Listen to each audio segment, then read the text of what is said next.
All right, so we're to the second half of the Ten Commandments with number 6. One of the shortest ones. We're in the section of they don't take long to read, right? And these begin to really get into relationships with other people. And today's is not real complicated. It's actually one of the ones that I think most cultures and societies, even to a certain level, agree with and really don't disagree with what it is. And I'll read it, and it won't take me very long. From Exodus chapter 20, verse 13, it says, "You shall not murder," or as Brandon likes to say it in the original Hebrew, No murder. no murder. They're very brief with it.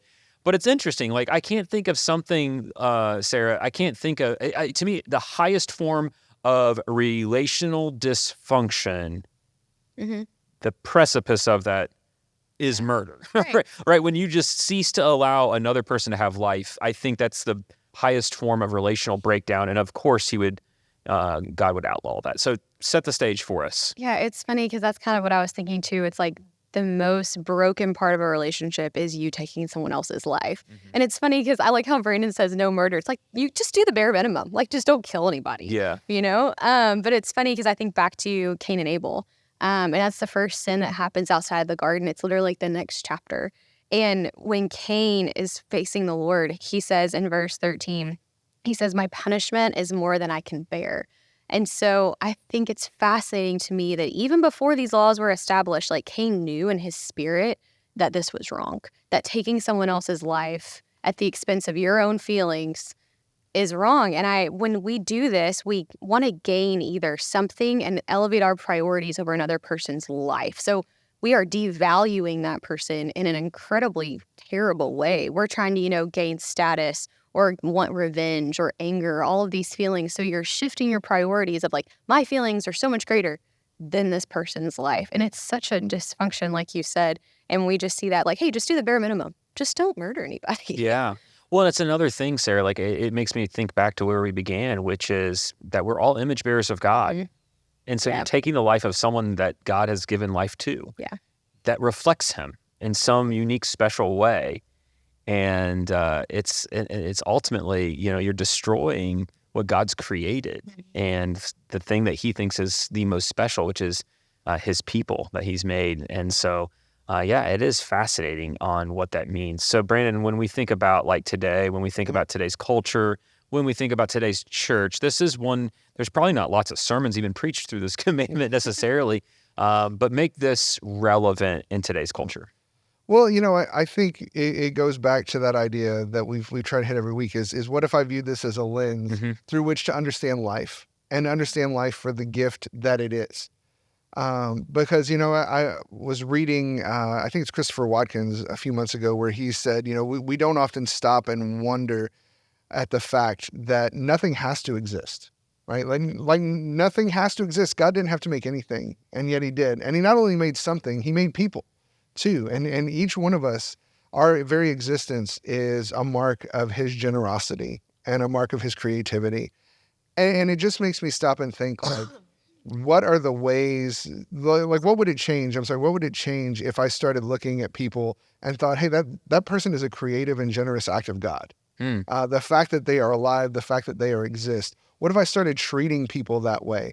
I think we'd all have to admit we would see people differently. We would treat people differently. We would do things that would lead more to their flourishing and, their success in this world, because we would want to see like, hey, I want to see them be the best version of who God has created them to be. Now, obviously for us as Christians, Jesus takes this command and he deepens it in a way that is just bothersome for us.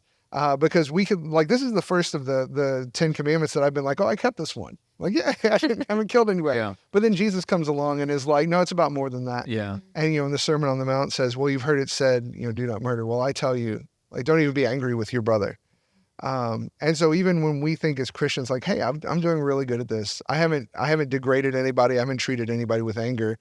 Like, maybe not. Maybe I haven't kept that part of it. I haven't done the fullness of what Jesus has asked me to do. Yeah, you got to look at people in the lens that God created them to be. I picture this one in a way where, I picture the junkyard car that I see junk, but then another person knows the potential of it, and they're like, you have no idea what this is.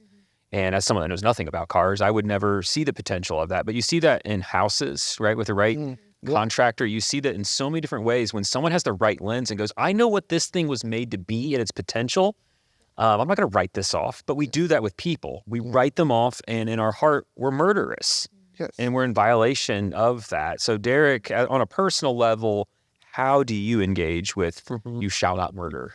Yeah, I think for everyone, murder doesn't start with an outward action. It starts from within you. And I think that's what God cares about more than anything, especially through all of these commandments, is that these are all deeply internal things that we cannot fix ourselves.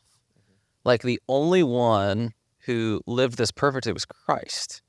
And, what he tells us in the New Testament is that there is no greater love than to lay your life down for someone else. Like, no greater love. You talk about the greatest commandment, to love the Lord your God with all of your heart, soul, and mind, but also to love one another as yourself.